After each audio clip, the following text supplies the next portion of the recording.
آپ کو یاد ہوگا امیگریشن کاؤنٹر پر آپ نے اپنا پاسپورٹ دیا، وہ پاسپورٹ چیک کرتے ہوئے آپ کو یوں دیکھ رہا تھا، مجھ سے جملے کہلوائے اپنا نام لے کر. ایک بات تو لائن میں دیکھ لیا، اس نے بلا لیا مجھے، لائن میں نہیں کھڑا رہنے دیا.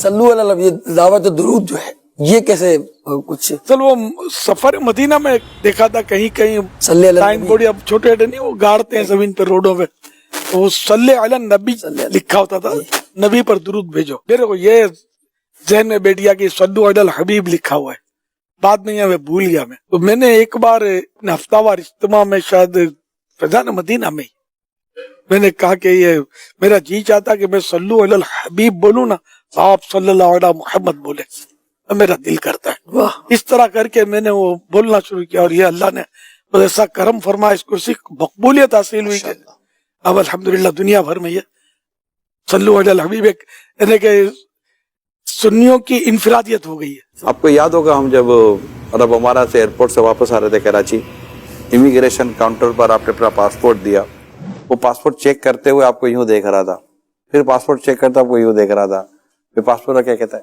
صلو علی النبی، صلی اللہ علیہ وسلم. وہ باہر نکل گئے، گلے والے ملا اور دبئی ایئرپورٹ کی بات کیا، اور اپنے 4-5 لوگوں کو بھی جمع کیا، یہی کہہ رہا تھا کہ یہ وہ قنات مدنی چینل صلو علی الحبیب. تو یہ عرب دنیا میں بھی ماشاءاللہ اس کو مدنی چینل تو دیکھا جاتا ہے. بعد بھی ایک دو بار اس سے ملاقات ہوئی ہے میری.